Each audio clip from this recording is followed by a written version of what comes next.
Yo tout le monde, j'espère que vous allez bien. Donc aujourd'hui je reviens pour une vidéo un petit peu spéciale. J'arrive ce matin tranquillou et là je reçois un énorme colis.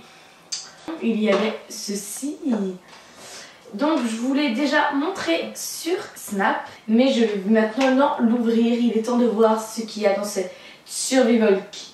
Donc en gros c'est une mallette qui est en rapport avec le film Dans le Noir. Je pense que vous avez déjà vu un petit peu des bandes annonces. Si vous en avez jamais vu, je vous laisse en barre d'infos le lien pour aller la regarder en entier. Sinon je vous laisse quelques extraits maintenant.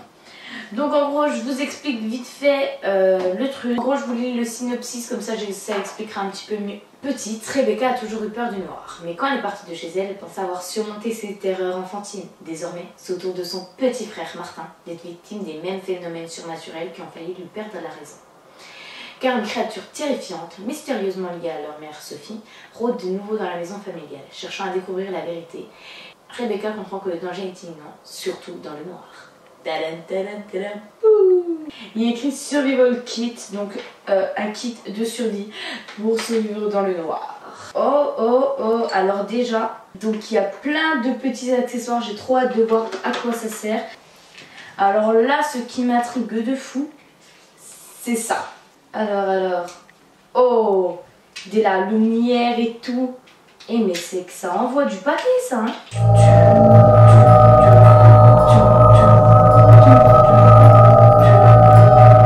Mais ça c'est trop cool. Je me demande si c'est pas des lampes UV. Parce que genre bleu tout ça, ça fait un peu stylé. Oh, et ça fait vert quand on les met là. Et c'est super classe tout ça. Dans cette magnifique boîte, il y a du scotch. Bon, ça peut toujours être utile, mais je vois pas réellement, je vois pas trop l'utilité dans le noir d'avoir du scotch. Il doit y avoir une petite astuce là pour que ça soit grave utile dans le noir. Si quelqu'un sait, dites-le moi. Ensuite, il y a des piles et une magnifique lampe. Oh, et oh, c'est hyper drôle ça par contre. Oh, et dans le noir ça va péter des bulles là. Ah, j'ai compris. Il y a un stylo, j'avais ça quand j'étais petite aussi. Ça c'est les stylos qui sont invisibles et avec les lampes UV ça se voit. Voilà, j'ai dessiné un petit cœur et normalement vous le voyez. Ouais, tada. Pour terminer, ce magnifique objet, je pense que ça brille dans la nuit ça, ou je sais pas. Vers de la musique sinon. Bon, il est temps de tester tout ça. Electro Disco. C'est bon les gars. Je tiens. Attention, je rigole plus là. Pam. Ouais, ça brille en fait, ça brille dans la nuit, regardez. Waouh. J'ai tout perdu. Oh, catastrophe. Des piles. En plus ça roule ces machins là. Je suis à la recherche des piles. Trouvé. Tada. Ouais. On peut faire aussi la disco.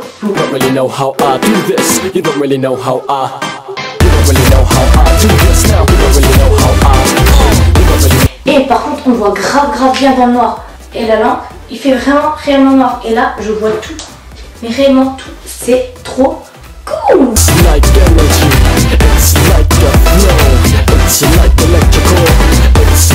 Donc je me suis dit pour terminer cette vidéo on va continuer dans le thème des phobies, tout ça et on va regarder les phobies les plus étranges. Voilà, parce que bon, il y en a quand même qui sont un petit peu drôles hein. Voilà, après je me permets pas réellement de juger parce que étant phobique des clowns et des pétards, je pense que je n'ai pas trop mon mot à dire là-dessus. Donc déjà la ombrophobie, la peur de la pluie. J'espère qu'il n'y a pas beaucoup de Bretons qui sont atteints de cette phobie. Bon allez, je vous aime les Bretons, mais bon, faut avouer qu'il y a un petit peu de souvent pour l'avoir. Hein. Ensuite, la nanopafu... Non, catastrophe. La nanopabulophobie. La peur des nains de jardin. J'espère qu'il n'y ait pas trop d'abonnés qui sont atteints de cette phobie, parce que faisant 1m55, je pense que je pourrais en effrayer plus d'un. La trypophobie, la peur des trous. J'ai vu ça, j'ai rigolé. J'ai tapé cette phobie sur internet. Et je peux vous dire que c'est plutôt angoissant en vrai. Et ben moi, du coup, je respecte les gens qui ont cette phobie à l'extrême. Parce que rien que les quelques photos, moi, ça m'a mis un peu dans une angoisse. Hein. L'ergophobie, la peur du travail. On appelle ça aussi la flemme. L'octophobie, la peur du chiffre 8. La tyrophobie, peur du fromage qui pue. J'ai mis cette phobie un peu en clin d'œil à moi. Parce qu'en fait, quand je suis en présence de fromage qui pue, je m'en sens réellement pas à l'aise quoi. Réellement, là je sens qu'il faut vite que je parte quoi, parce que sinon, ouh, l'angoisse. La catagélophobie, c'est la peur du ridicule. Heureusement que mes potes sont pas atteints de cette phobie. En fait, sinon j'aurais pas de potes en fait. Moi, le ridicule, c'est un petit peu l'amour fou quoi. La phobophobie, c'est la peur d'avoir peur. C'est pas logique en fait. Mais en fait, c'est grave contradictoire. T'as peur d'avoir peur, mais du coup, t'as peur. Mais du coup, t'as peur.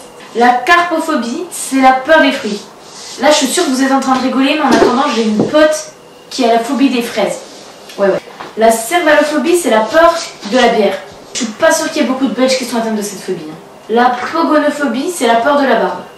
Ah ouais, donc il y a des gens qui ont réellement peur de ça. Ah, je comprends plus, là, je me tire. Et ensuite, la caligénéphobie. La peur des jolies femmes. Donc, il y a des gens qui ont peur de ça et d'autres qui ont peur de ça.